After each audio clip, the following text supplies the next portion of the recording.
तो hello friends, welcome back to my channel. और friend, आज की वीडियो सीरीज़ के अंदर हम डिस्कस करने वाले हैं HTML के अंदर हाइपरलिंक को।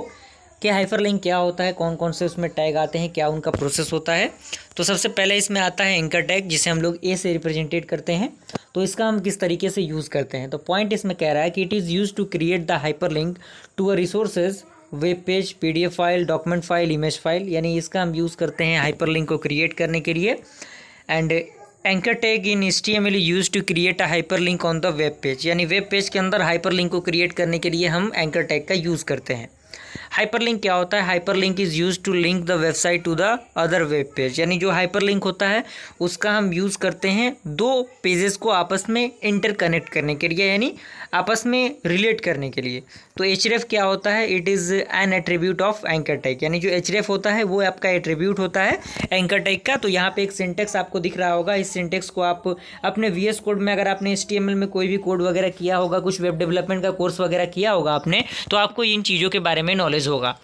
उसके बाद पॉइंट कह रहा है कि href attribute indicate the link destinations. यानी जो आपका href एट्रीब्यूट होता है वो इंडिकेट करता है लिंक डेस्टिनेशंस को। And it specify the URL of the page the link goes on to. यानी ये स्पेसिफाई करता है URL पेज को। उसके बाद आपका आता है लिंक नेम। तो इसमें कह रहा है कि the text will be show as the link on a page. यानी जो टेक्स्ट होगा वो शो होगा हमारे जो पेज रहेगा उसके लिंक में। और उसके बाद कह रहा है कि the text that the user seen hyper text reference the href can be. उसमें क्या होगा? इंटरनल माध्यम से होगा, लोकल होगा, ग्लोबल होगा। तो इंटरनल किस तरीके से होगा? तो इंटरनल में कह रहा है कि link to the anchors on the content P।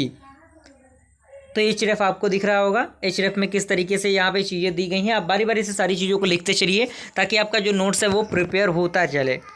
Local आता है, तो उसमें कह रहा है कि link to the other page within your domain. यानी आपके डोमेन के द्वारा, जैसे इमेज के, अगर हम इमेज को देना चाहते हैं डायरेक्टली किसी वेब पेज के अंदर, तो इमेज को हम लिखेंगे तो इमेज सेलेक्ट होकर आएगा। ग्लोबल यानी अगर हम किसी वेबसाइट को ऐड करना चाहते हैं तो हम उस वेबसाइट को ऐड कर सकते हैं, जो भी हम XYZ ऐड करना चाहें।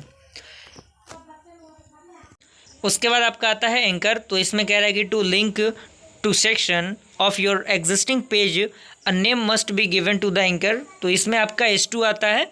तो किस तरीके से हम उसको ऐड करेंगे, यहाँ पे आपको दिख रहा है सारी चीज़ें। आप इसको ऐड कर सकते हैं, लिख सकते हैं, सारी चीज़ें यहाँ पे मौजूद हैं। ओके, कोई दिक्कत परेशानी होगा डायरेक्टली टेलीग्राम के माध्यम से कांटेक्ट कर लीजिएगा। नोट्स वगैरह अगर आपको एक्सेस करना है तो कर सकते हैं। जल्दी मिलते हैं ऐसे इंटरेस्टिंग वीडियो के साथ, तब तक के लिए थैंक यू।